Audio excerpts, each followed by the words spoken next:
Est-ce qu'on doit croire à ce que quelqu'un nous dit? Croire donc à ses mots, à ses paroles?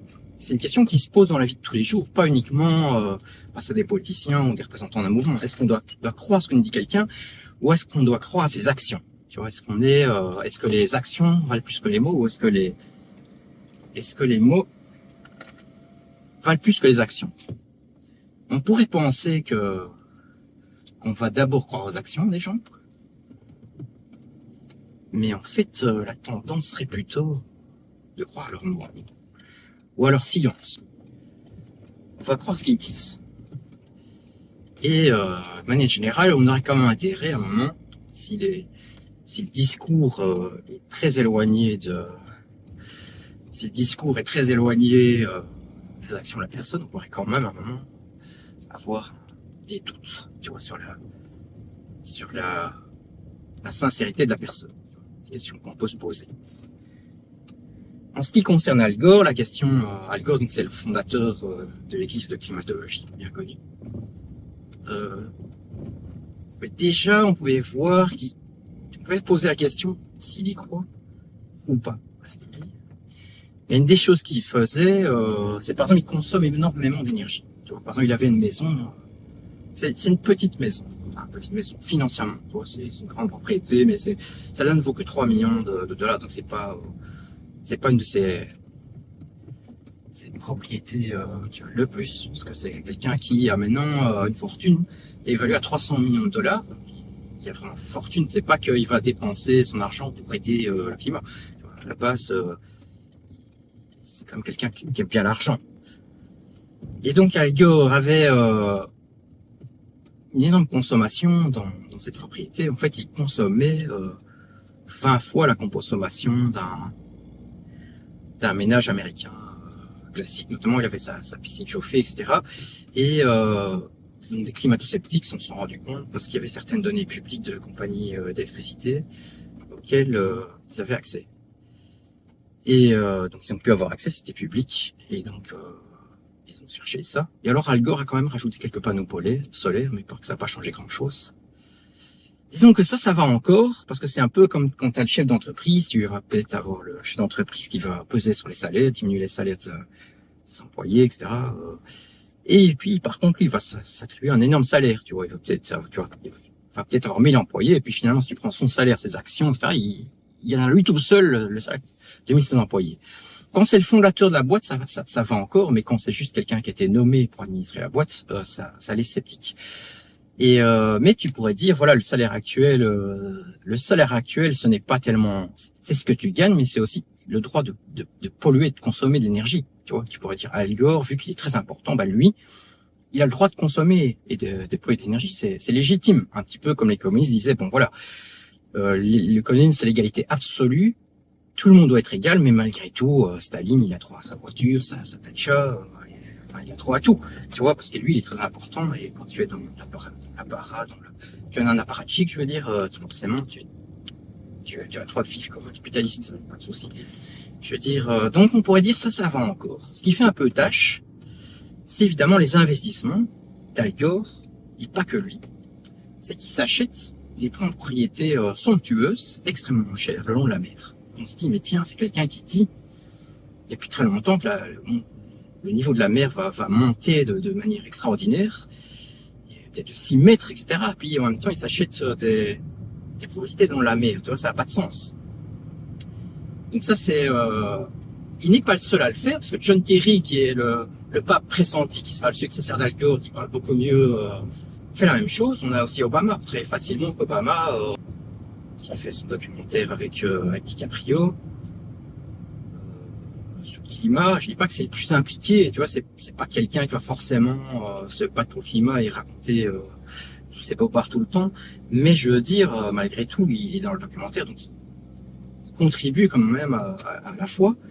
Et oui, il s'est acheté une maison en la mer, c'est dans un état où il fait froid, qui fait pour 15 millions de dollars, et puis il s'est acheté une autre propriété, là c'est à Hawaï, et je pense que c'est plus ou moins le même prix, mais ça c'est juste le terrain, parce qu'il doit encore construire. Et d'ailleurs, il n'est pas un citoyen comme les autres, parce qu'il a obtenu de faire des travaux sur la plage. Donc sa maison est à flanc de montagne, Sa maison est à flanc de montagne, et puis il est entre la maison et la plage. Puis il a des voisins, et il voulait faire quelque chose sur la plage qui était classé, mais il a pu quand même faire ce qu'il voulait, parce que les règles ne s'appliquent pas à lui, parce que lui, il est au-dessus. Et donc il y a cette première crise de crédibilité de gens qui font le contraire de ce qu'ils prônent. Et je pense qu'Al Gore, on peut le critiquer, mais c'est quelqu'un qui a toujours financièrement bien prévu ce qui allait se passer. C'est toujours quelqu'un qui anticipe, il a toujours une longueur d'avance. Donc je suppose qu'il s'est dit l'immobilier va monter dans des endroits très cotés le long de la mer, et parce que les gens ont cru au changement climatique, ça n'a pas été le cas, et donc moi j'ai resté là-dedans. Je pense que c'est quelqu'un qui se verra bien devenir milliardaire à 300 millions, mais moi je pense pas qu'il y arrivera, parce qu'il est déjà âgé. Et Al Gore, c'est quelqu'un qui a lancé le mouvement. Donc on parlait de la climatologie, tu vois, il y avait les précurseurs qui commençaient à lancer la théorie dans les années 80, mais ils exagéraient, ils disaient que les océans allaient bouillir, etc. Donc c'était trop exagéré. Al Gore a quand même été loin, en ce sens qu'il a raconté que par exemple les Seychelles allaient être sous l'eau, tu vois. Donc là il était trop loin, parce qu'évidemment les Seychelles j'avais été sous l'eau. Je sais pas si c'était en 2010 qu'elle devait être sous l'eau. Donc il racontait de temps en temps, en tout cas il parlait des choses qui allaient se passer de manière trop proche. Alors ça l'a aidé pour vendre son documentaire, mais évidemment après les gens étaient un peu embarrassés, parce qu'il y avait un peu, enfin, tu vois, c'est quelqu'un quand même qui a une idéologie un peu de fin du monde, quoi. C'est un peu l'apocalypse. C'est une idéologie, je dirais, qui est anti-humain certainement, mais aussi idéologie, et alors anti-blanche occidentale, spécialement, c'est du whitewashing tout le temps. Mais de manière générale, c'est anti-humain. Mais alors spécialement anti-blanc, parce que tant soit fait, on va dire, la science a été développée surtout en Occident, et donc c'est vous les responsables de tout. Et par la science, va prouver, c'est paradoxal, la science va prouver que la science est mauvaise. Donc croyez en la science, c'est ce que l'a dit Greta Thunberg, pour comprendre pourquoi la science est mauvaise. Donc, ce que je voulais dire aussi, c'est que finalement, les jeunes ont adhéré à ce mouvement massivement. Mais finalement, c'est un mouvement fondé par des vieux, parce que finalement, les jeunes sont souvent en opposition avec les générations précédentes. Et justement, ça leur convenait bien de dire, par votre pollution, vous avez détruit le monde. Mais en réalité, l'église de la climatologie est fondée par Al Gore. Et puis, le pape pressenti, c'est John Kerry, qui parle beaucoup mieux qu'Al Gore, et ces gens-là, ce sont des gens qui sont des ultra riches, qui sont âgés, qui sont ultra riches, ultra capitalistes, tu vois, et donc ils ont un mode de vie tout à fait le contraire de ce qu'ils prônent. Récemment, je parlais des gens qui achetaient, qui consommaient par exemple des bouteilles de champagne en boîte de nuit, et pour un peu montrer qu'ils ont les moyens. Et moi je disais, justement, normalement, quand t'as vraiment les moyens, tu bois pas la bouteille déjà. Tu la verses, quoi. Tu jettes tout par terre. Ça, c'est avoir les moyens. Et quand t'as encore plus de moyens, quand t'es encore au-dessus comme Al Gore, mais t'achètes pas la bouteille, tu vois. On t'offre tout. On t'offre ton voyage à Davos, on t'offre ton hôtel, tu partout, tu vois. On te paye tout. Et on paye même les assistants qui viennent te voir dans la chambre pour te demander si t'as pas besoin de quelque chose, tu vois. Le niveau, ça c'est encore au-dessus, tu vois. Et en plus, on te respecte et on te va aider. Là. Donc, avant que les gens du coma arrivent à ce niveau-là, bon, ça c'est... Parce que l'avantage des gens comme John Kerry et d'Al Gore, c'est qu'ils peuvent être super riches sans déclencher l'agressivité, tu vois. Il y a des modes altermondialistes qui vont les voir en disant, mais ça les dérange pas, parce que lui, enfin, il le voit autrement. Donc, tu vois, quelque part, c'est le chef de l'église, donc c'est quand même pas la même chose. Tu vois, sans lui, on ne serait pas là, on n'aurait pas ce mouvement magnifique. Et donc, les jeunes vont croire éperdument, tu vois, ils vont croire ce discours-là. Mais les personnes plus âgées, leurs parents, les personnes plus âgées aussi, en se disant, moi, je suis pas totalement dépassé. Moi, en fait, je suis pas quelqu'un qui suis tombé dans les habitudes et qui suis conservateur. En fait, les nouvelles idées comme changement climatique, je veux bien y croire, quoi, parce qu'on me le dit. Tu vois, oui, c'est vrai que si je prends, par exemple, si vous prenez un verre d'eau, vous mettez un glaçon dedans, vous mettez une marque au marqueur, vous le laissez fondre, il y aura pas de différence. L'eau n'aura pas monté, mais en théorie, il y a toujours, on va dire si ça va monter parce que il y a de la glace, il y a de la glace sur le sol au pôle Nord et en Arctique. Donc je fais de toute façon remarquer que l'Antarctique ne fond pas, en fait, il grossit en taille. Hein. Je vous parle parfois du pôle Nord, il est un peu plus petit, mais c'est largement compensé par l'Antarctique qui ne fait que grossir. Et que donc on se pose la question justement si on va pas vers un refroidissement climatique, qui était d'ailleurs la théorie de départ avant le réchauffement climatique. On parlait du fait qu'on allait vers un refroidissement climatique et on parlait aussi du trou de la couche d'ozone, tout le monde allait attraper le cancer et tout le monde allait mourir du cancer, on allait devoir se balader complètement couvert comme ça. Donc, toutes ces théories sont passées à la trappe parce que c'est le changement climatique qui a pris le dessus. Donc, enfin, je veux dire, même pas, c'est le réchauffement climatique qui a pris le dessus.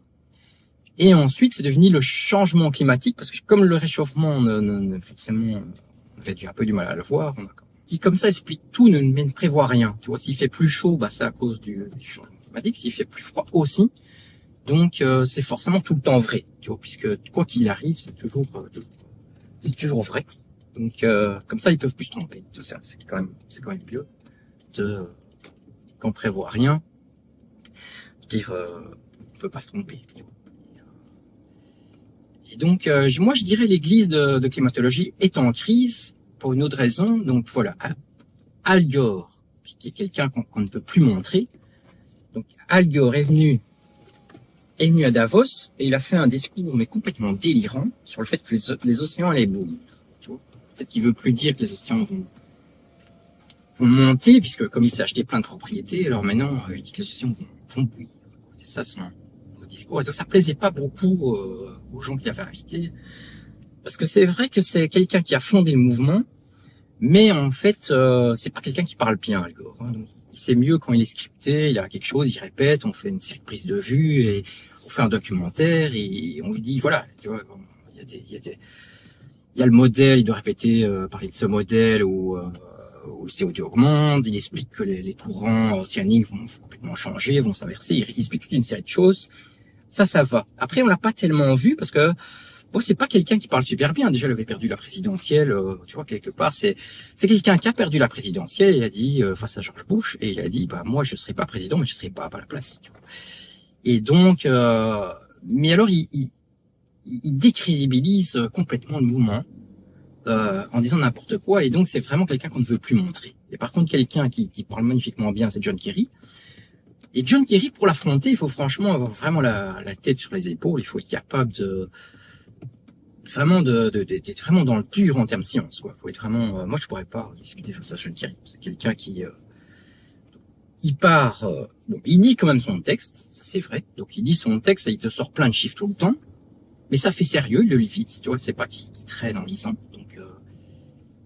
Donc ça c'est John Kerry, tu vois, il lit son texte. Et alors, si tu arrives à le contrer sur les arguments, moi, ça me fait penser au Tour de France quand il y a une échappée. T'as une échappée au Tour de France et t'as quelqu'un qui quitte le peloton. Et je veux dire, quelque part, je dis, il est brillant quand il est attaqué. Il est déjà brillant quand il dit tous ces chiffres et ces trucs. Alors, quand on l'attaque sur le fond et qu'on voit qu'il dit des conneries, il est capable de répliquer. Il faut vraiment être solide. Pour tenir la distance. Donc c'est pour ça que lui, on aime bien le montrer, tu vois. Et Al Gore, on veut pas le montrer, tu vois. On ne le montre plus, en fait, Al Gore, parce que c'est un clown, quoi, tu vois.